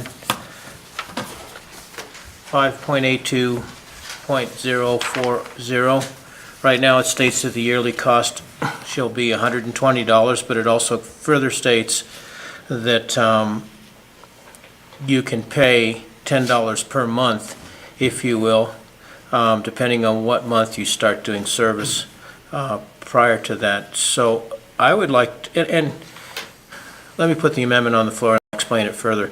What I'd like to do is change that $120 fee to a $50 fee and eliminate the monthly prorated fees, which would be in item A, subtitle 1. That would be my amendment. We have a second for that. Second. Second by Councilor Hanson. Please. If I may, Councilor Kalikas. the reason for this is twofold. First of all, if you're not starting up until May or late April, it's closer to $50 anyway. Secondly, we're dealing with one person that's here one day a week. It's not. I made a mistake when I said there's 3 full-time vendors in town. There isn't. There's 2 vendors in town, and then there's one that shows up one day a week. I don't consider that a full-time person. Anyway, and then I know some councilors are going to argue that we need to make sure our fees pay for itself. Well, the majority of fees are going to registration only. There's a one-time inspection for your propane tanks, and that's it. So it's not a high cost, high item, and I just think these guys deserve not a break, but I think they deserve a fee that's relative to the amount of business they're doing within the year. So that was the reason for that amendment. Discussion on the amendment only, Okay, is there any public comment on this amendment?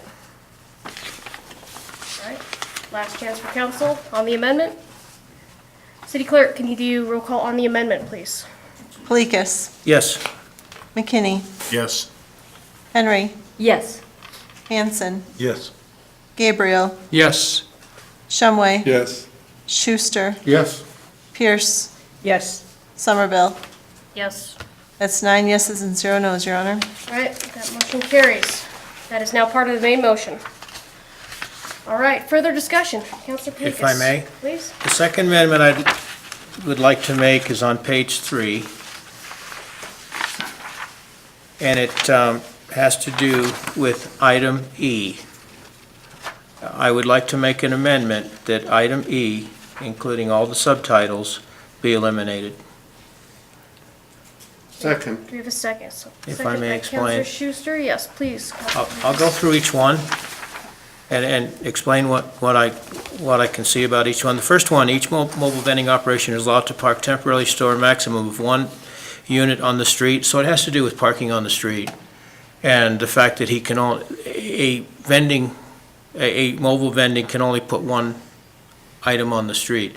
I would say to you that we've already overhauled our parking ordinance, first of all. And we've addressed what size vehicles can park on a street. We've addressed whether we can park trailers on the street and so forth and so on, and where they can park on the street. In other words, I can't park my construction vehicle in front of someone else's property. I would also suggest to you that we have commercial vehicles all over town that are allowed to park on streets. Some of them have multiple vehicles on the street, and I'll use an example of Indian Paintbrush.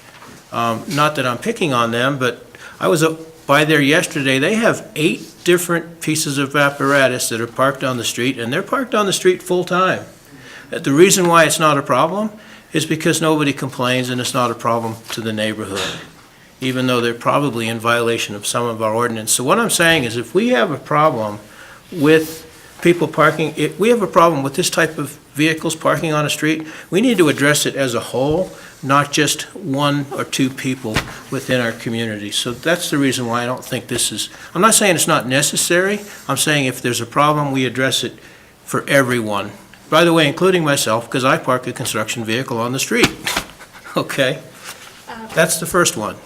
Second one, item 2, any additional mobile vending units or accessory equipment used in conjunction with a mobile vending operation should be stored outside the city right-of-way. Same thing, I've addressed it with that, what I said on item 1. Item 3, mobile vending units should not be stored overnight at vending locations. This is a private property issue, and frankly, these guys, it's between the private property owner and the person as to how long that mobile vending wants to be there. And frankly, it's not in their best interest to stay in one place because they need to move that thing to where the action is, if you will. If there's special events, they need to go there. That's why they have a mobile unit, and that's why they don't have a... So I don't think it's necessary for us to legislate private property, particularly on mobile units. Item number 4, mobile vending units shall be legally parked. Well, duh, isn't that what our parking ordinance is all about? Okay, why do we have to state that? So I'm suggesting we just eliminate everything within that item E. Thank you, Mayor. Thank you. And I want to make one clarification for council and for Councilor Palikas. I know you weren't here this meeting.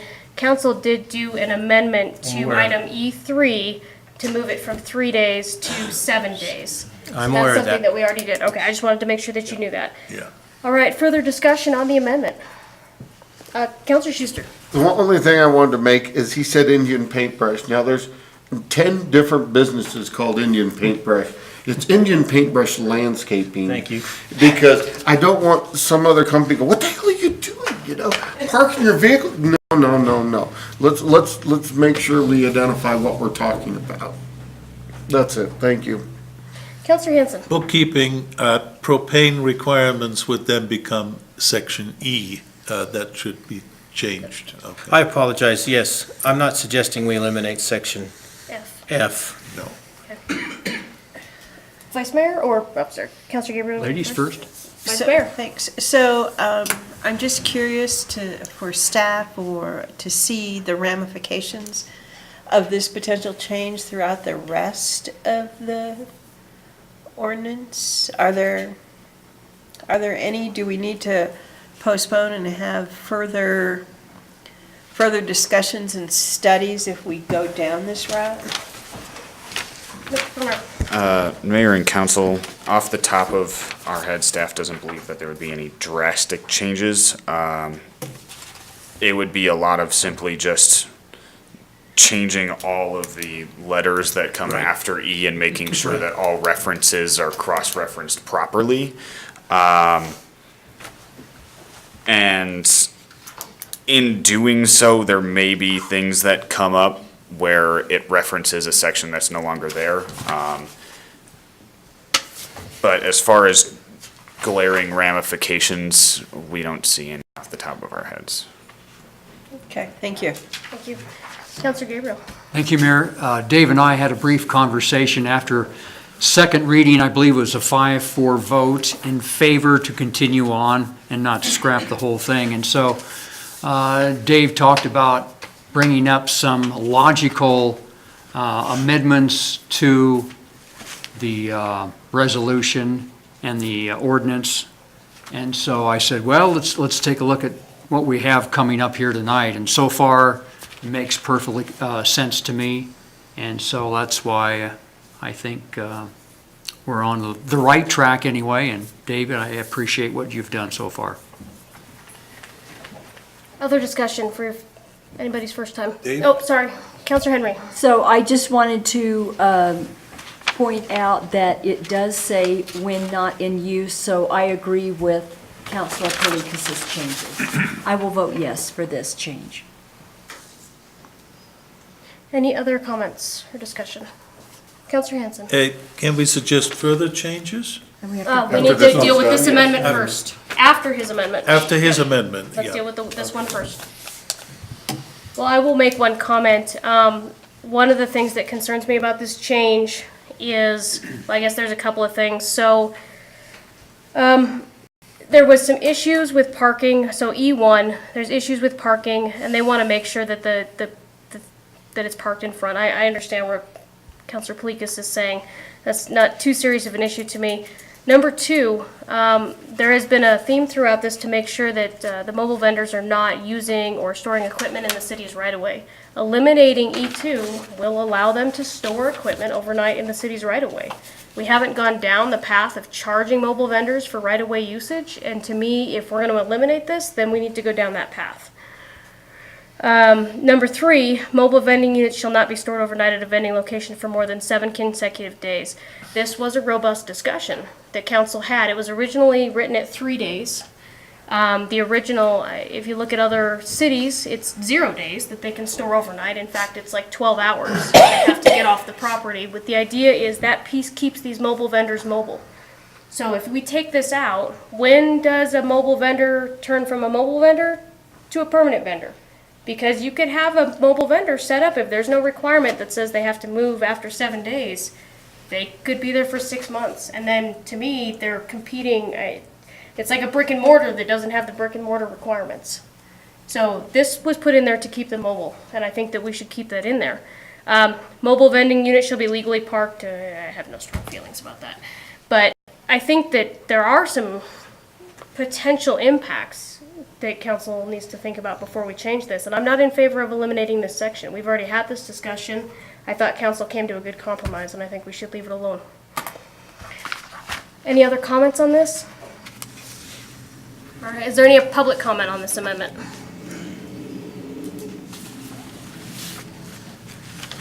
Mr. Wetzel. Double dubs, council members, mayor. I agree with what Dave's saying. A lot of different property across the state and down in Colorado and places, they're normally on the public right-of-way and everything. They're not on private property. So like down in Colorado, they're on the public right-of-way just because they're renting spaces, just like downtown Denver and stuff. So a lot of this issue is on private property. So I just agree with we're going in the right direction with this amendment and everything. So. Thank you very much. Any other public comment on this item? All right, any other additional council comment? Vice Mayor. Okay, so E2, any additional mobile vending units or accessory equipment used in conjunction with a mobile vending operation shall be stored outside city right-of-way. And this is when they store their unit when it's not in use. So just a hypothetical. They were parked in my favorite spot downtown by the little city park area, right? And they got a permit to be there. Well, then if the permit ran out, they would have to have all their equipment off of there, right? Okay, bad example.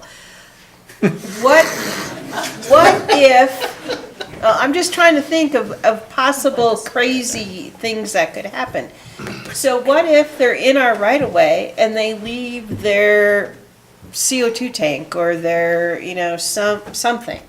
And it's okay for it to sit there for an unlimited amount of time? Or say they had to change their spare tire and they, had a flat and they could leave their tire? Or part of their, I know it's crazy, but the reality is if we get rid of this, it could sit there forever in our public right-of-way. Am I wrong? Mr. Teeny, can you clarify and maybe provide us an example? Yeah, Mayor and Council, I think the simplest way to look at it is that if with this section being eliminated, as long as they follow parking rules, they can keep all their stuff out in the street. So they can keep anything they want in the public right-of-way? If it's a licensed vehicle and it's allowed to be there, they can keep it there, and then enforcement action will be taken through the police department by calling in, a violation of parking. There you go. So that's what it would all boil down to, and no matter where it was. And you guys think that's okay? Well, we said it's. Hold on a second, please. All right, Councilor Palikas. Why don't you go to Councilor Henry? I don't think you've spoken yet Well, I have. on this amendment. But I'll say that we already have parking regulations which say that we can park our RV in front of our house, Right. which could cover the entire front of our house. So what's the difference between parking an RV in front of your house and parking your double-decker bus in front of your house? I don't know. that's kind of, I think, where we're going with this, if we remove that. Or in front of my house or anybody's. Well, I don't think it can be in front of your house. It can be in front of your house. So can I park my RV in front of my neighbor's house? City manager, can you clarify for us, Your please? parking regulation allows people to park anywhere they want. If they park not adjacent to their own property and say in front of their neighbor's house, there is a 24-hour ordinance where the neighbor can call and Has it removed. lodge a concern about Okay. being past 24 hours. Okay. Counselor McKinney? I believe that the legal right is 53 feet. And for the state of Wyoming, total length is 70 feet is what is allowed to be parked anywhere. So if you have a bus, most charter buses, I believe come in at 53 or 60 feet. They're within the 53 to the 70-foot mark, which would be like a UW bus. They park it on the city street. I've picked it up on the city street because it was broke down on the city street. Counselor Palikas? What I'm suggesting is that we have revised the parking rules to address some of this. We've actually loosened them up. But we've also restricted them as far as how far you can park for the curb, how long you can park in front of your neighbor's house, and so forth and so on. If there's a problem with that, let's address it. Let's address it as a whole. Because we have RVs, we have boat trailers, we have everything out there that are just as problematic as these vehicles that we're suggesting here. Commercial-wise, we have commercial companies in town that park their commercial vehicles on the street on a regular basis. Some of them park them not only in front of their place, but in front of other places. I can think of a couple of plumbing companies, I can think of one electrician for sure, I can think of a landscaping company, and plus you have numerous private contractors, small contractors that when their vehicles aren't in use, they park it in front of their house, and we've deemed that to be okay. If it's not okay, let's fix it. But to take one small element and to say, no, you cannot park in front of your house, or no, you can't park here and there, I don't think that's fair to the 2.5 people we're dealing with. And I'm sorry I called you a half because you're only here for 1 day a week. Mr. Connor? Mayor and council, just to clarify that E1 is the exact verbiage of the RV parking ordinance that was approved, but simply swapping out recreational vehicle or camper or whatever, just with mobile vendor. I have it in there. So, We could add mobile vendor into Hold on. that one. Counselor Schuster, hold on. Is there anything else? to preemptively answer the question that Councilor Schuster just asked. Didn't ask officially. In theory, mobile vending unit could be placed within the parking ordinance for RV. However, it is much more comprehensive to put it in this section so that any new mobile vendor or mobile vending operation can look exactly in one spot and find all of it, as opposed to needing to go through municipal code into the parking regulations, into the RV section that just also happens to have mobile vending unit. Councilor Hanson. Thank you, Your Honor. Concerning the section we've been discussing at detail, which one was it now? Was the additional item, the additional... E2? Yeah, 2. I'm thinking of the person that owns that huge bus and that has an electrical generator unit which is separate to it. According to this, that would have to be parked outside the city limits, then he doesn't have any lights anymore. I don't understand how this is supposed to work. Mr. Connor, could you clarify where the vendor would put the equipment? as Mayor written? and Councilor Hanson, as written, E1 specifies that one mobile vending unit can be parked in the right-of-way in front of the owner's property. Yeah. Any additional, which if they have a fleet of trucks or the generators that you're speaking of need to be stored outside of city right-of-way, not city boundary, but city right-of-way, meaning their own property. So in their driveway, in their, any sort of property they may own. They may even be able to decide to rent a storage unit or storage space and store it there. However, it's city right-of-way, not city proper. But if the two units fit in front of their house, why not let them park it in front of their house? Mayor and Councilor Hanson, that's an excellent question. Again, the verbiage for that was taken from the RV ordinance that was passed. In theory, you could have two RVs that fit in front of your house. However, it was decided that one was allowed, so therefore, staff decided to go with one, just like the RV ordinance. All right, additional comments from council? I guess I will make one other one, and that is, I did not realize that it came word for word out of the parking ordinance. So for me, that strengthens the arguments, put it in. It's already in another section of code. All we're doing by leaving E1 in there is making it easier for people to find it. Because if we eliminate that, it doesn't sound like we're going to eliminate the requirement that they can only park one. It's in another section of parking, so what is the harm in leaving this in here?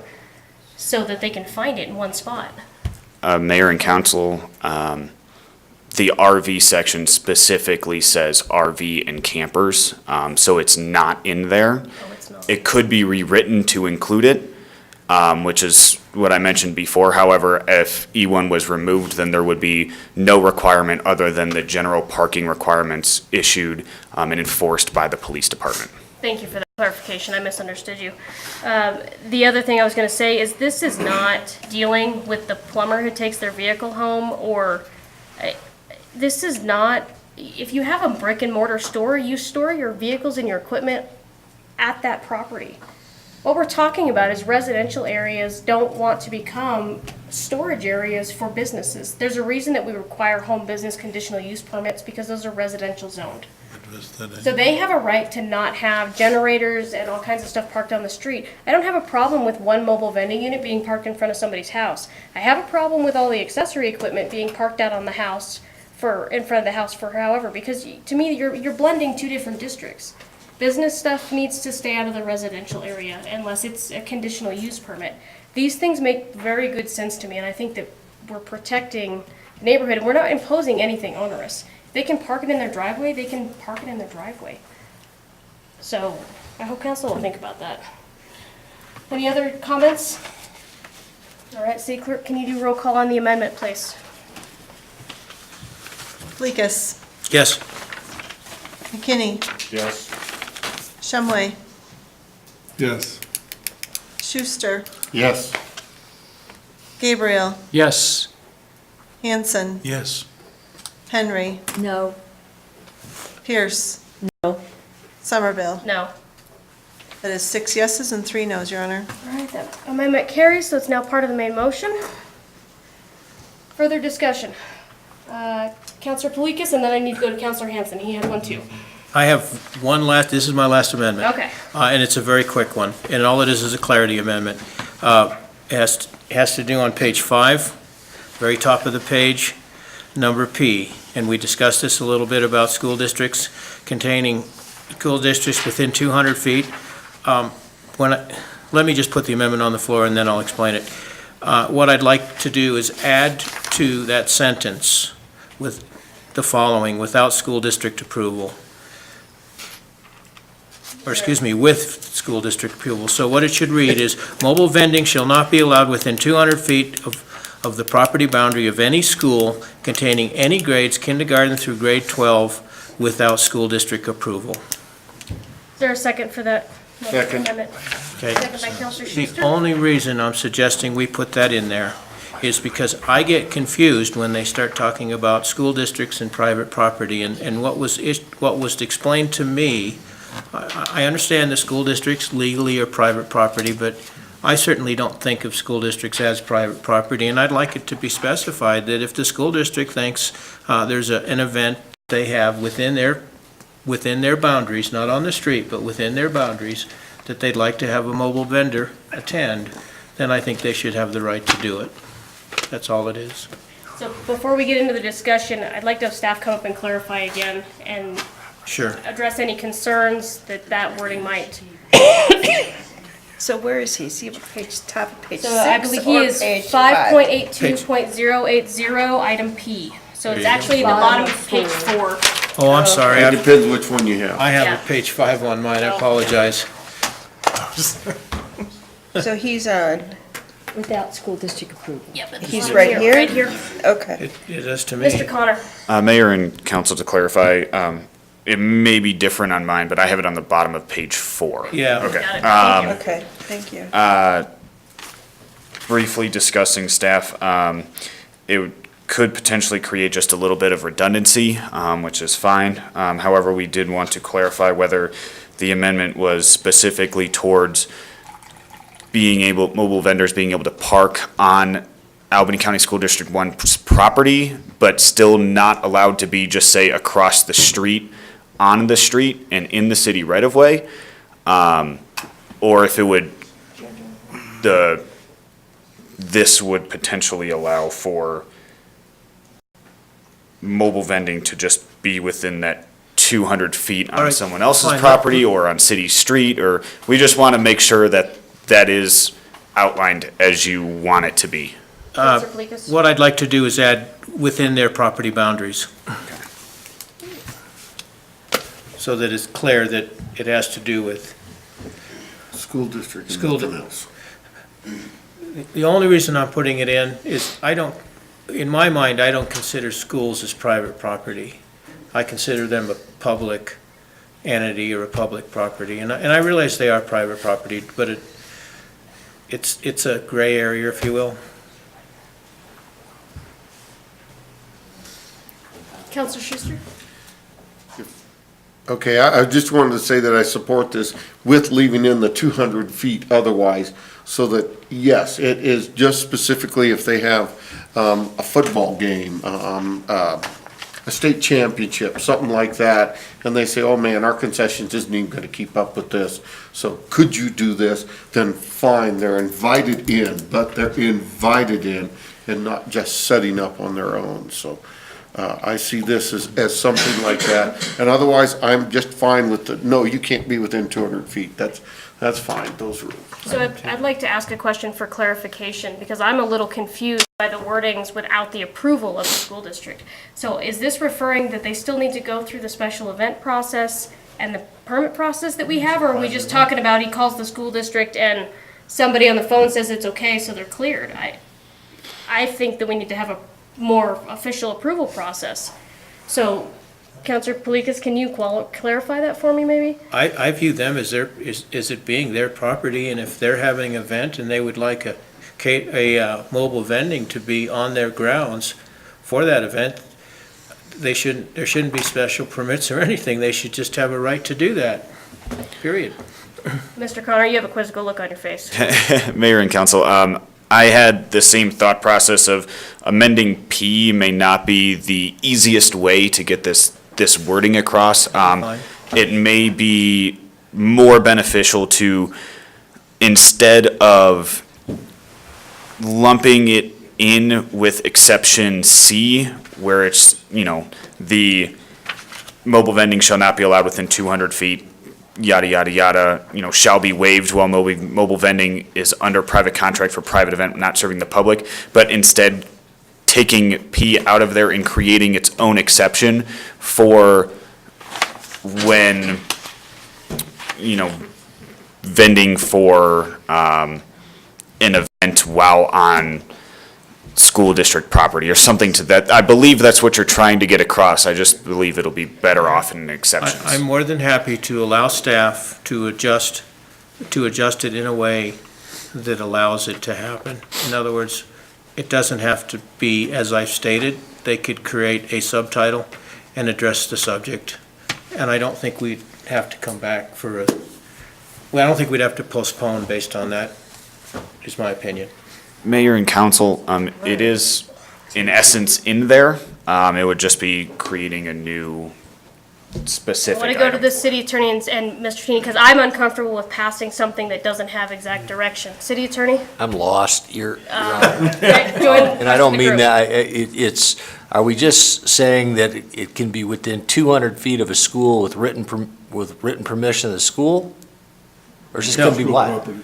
No, what I'm saying is, you've addressed the subject of of mobile vending within 200 feet of the property line of a school.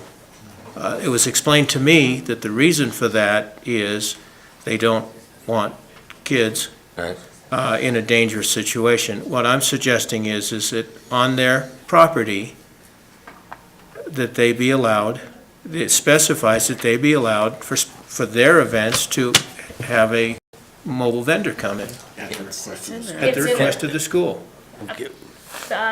City Attorney, then we go Mr. Tini. I think this is already in here. City Attorney?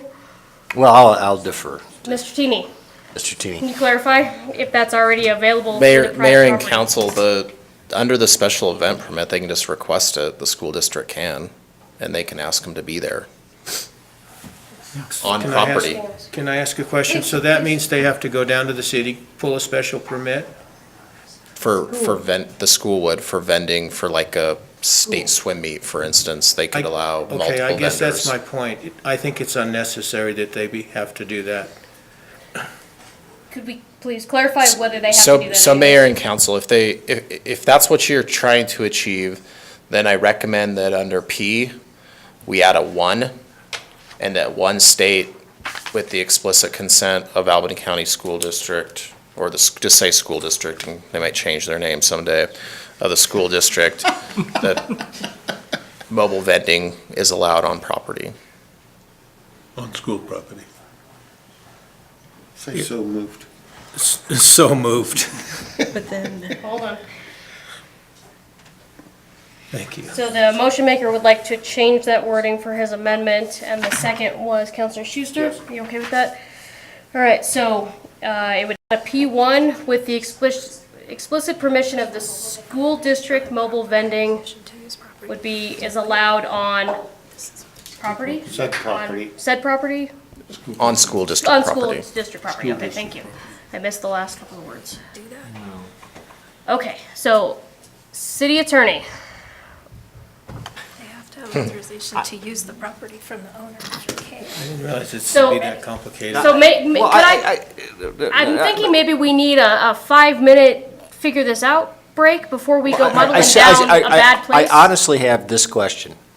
Is it just saying that we will allow them to be within 200 feet of school property with No. authorization of the school? No. No, we won't? No, this is saying that if they want mobile vending on the school property, in the parking lot or wherever, Okay. that would be okay with school district permission, right? Absolutely. And K says mobile vending operations shall have proper authorization to use the property. So we're good. So we're okay? I am comfortable with that. My understanding of the motion is that there's some lack of clarity in the fact that the school district can't let a mobile vendor come vend at the swim meet, for instance. they can. K can do that yes, I mean, that's fine. Okay, Counselor Gabriel. Thank you. Is there any concern about the university or LCCC when we say school? School district. This says kindergarten through 12th grade here within this section, so we're. Okay, so we're covered there? Yeah, When they're we say already school, if we pass the amendment, Okay. we're not there yet. Yeah, no, we're okay, and this Okay. refers to K through 12 only. wanted to clarify. Counselor Schuster. The only one that confused me on it, it said that they would only be able to cater to that private party, excuse me, can't get the word out. So I think if they set up for a state swim meet, and somebody drives by and goes, oh, the fish place, Double Dubs, let's go get something. So I just wanted, I like it how he was trying to explain it, that yes, they can set up in the parking lot, and yes, they can serve to anybody. So K doesn't cover that, I don't think. Doesn't cover I'm out. I really didn't realize. City this was- Attorney, would we like a 5 or a 10-minute break? I don't think. I just want to, if council wants to pass this on third reading, I don't want to do something that, Our executive session, yeah, perhaps? we still have to do that too. So we can postpone, we can take a 10-minute break and sort this out legally so that we're in the correct wording, or are we comfortable that it's covered? No, City So clerk, I'm deferring to, Your Honor, I'm deferring to planning on this. Mr. Tini? Mayor and council, if you want explicit clarity, we can add a section, we can either do what I suggested, P1, or you can create an additional exception that allows for an exception on school district property for vending with their explicit approval. That way it makes it extremely clear and makes it clear that the school district can authorize mobile vending on their property for specific events or whatever else they desire. So I think it both ways creates the same end result. Okay. City Attorney? I would second that. It could just be a second sentence on P that says mobile vending may be allowed on school property with written permission of the school, period. And not be allowed. That's it. With written, They can't go within 200 feet, but if they want to come on the property, the school can give them written permission. okay. All right, motion or amendment maker, are we clear with that? Yes. Mayor and council, if I may, bringing forward verbiage for you, we can simply create 5.82100 .h, which could say, which would be an exception section, which would say Laramie Municipal Code 5.82.080.p shall be waived when vending on school district property with written permission from the school district. So before we go down that road, I thought we were okay with adding P1. So City Attorney? Either gets the point across. City Attorney? I feel, Mayor, I feel it's, and I will do whatever planning and you decide. I feel it's simpler just to put it in P. Okay. Can't vend within 200 feet. They can vend on school district property with written permission of the school. So moved. All right, second, are you still with me? Yes. Okay, so we have an amendment on the floor. Thank you all for your patience for getting this clarified. Any discussion on this amendment? Except, can Councilor somebody Hanson. read it? Yes, so the amendment will be P1, it says with written explicit permission of the school district, mobile vending is allowed on school district property. Bob is just saying P, though. This No. second sentence, no. Second P1. sentence on P, No. no P1, No P. sorry. Oh my goodness. Is there any public comment on this amendment? Oh boy, here we go. Mr. Wetzel. I just gotta ask a couple questions. So like Indian Paintbrush, for example, there's residential right across the street. If I'm catering to that party, at their house, am I gonna get in trouble? Because it's within 200 feet. I just wanna make sure of that, cause, you know, I mean, it's a good question. We'll see if we can get you an answer here. Mr. Connor. I don't know if it's. Mayor and council, if you refer to exception section 5.82.100C, subsections A and B, which would be no operation outside the zoning district and hours of operation, would be for private contract and not serving the public. If you desire, that could include parking on city right-of-way. As it stands, mobile vendors would still not be able to park and vend from city right-of-way. They would need to be on the premises that, say in the driveway of the person they're catering the event for. So that could be added to that exception C if desired. If not, then most of that is covered in exception C. Okay. Thank you, Mr. Connor. So City Attorney, do you feel that we're covered for Mr. Wetzel's circumstances with what we have right now? Mr. Wetzel could not park on the street, But he could park in the but he driveway. could go in the driveway. All right. Permission of the owner. Okay. Thank you very much. All right. Any other council discussion on the amendment, which was about vending on school district property? City Clerk, can you do a roll call on the amendment, please? Polikis. Yes. McKinney. Yes. Shumway. Yes. Schuster. Yes. Henry. Yes. Gabriel. Yes. Hanson. Yes. Pierce. Yes. Somerville. Sure. Yes. That's 9 yeses and 0 noes, Your Honor. Thank you. That amendment carries. Mr. Pelikas, No, it's- anything else? it's- All right. Councilor Hanson, did you have an amendment?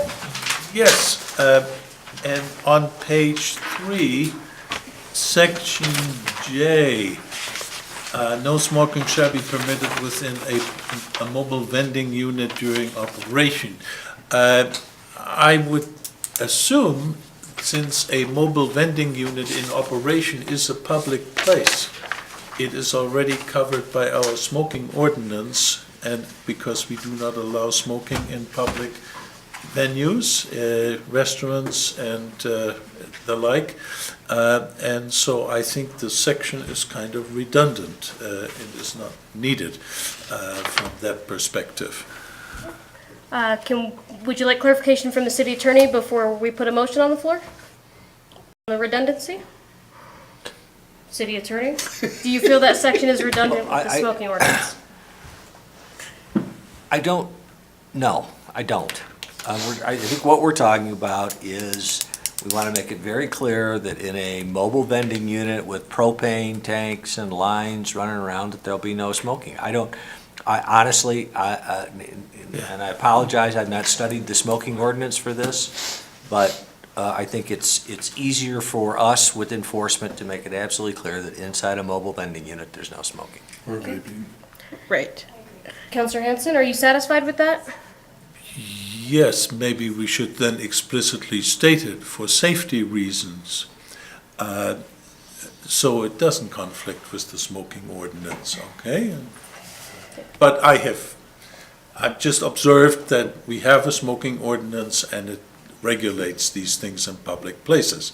But if you think it's a safety issue, then by God, yes. Vice Mayor? So it says within the mobile vending unit? So that could be, so what, if you get rid of this, the guy who's cooking and throwing your fish in the fryer or, you know, flipping your burger could be smoking, right? No, we don't allow it in restaurants in the that's not a kitchens either. restaurant. That's not a restaurant. It's private property. Hold on. All right. Yeah, Councillor Hanson, do you intend to put a motion on the floor? no. Okay, then we're good. Any other discussion on the ordinance? Going once. Twice. Do it. Roll call, city clerk, on third reading for this ordinance. Henry, Yes. Hanson,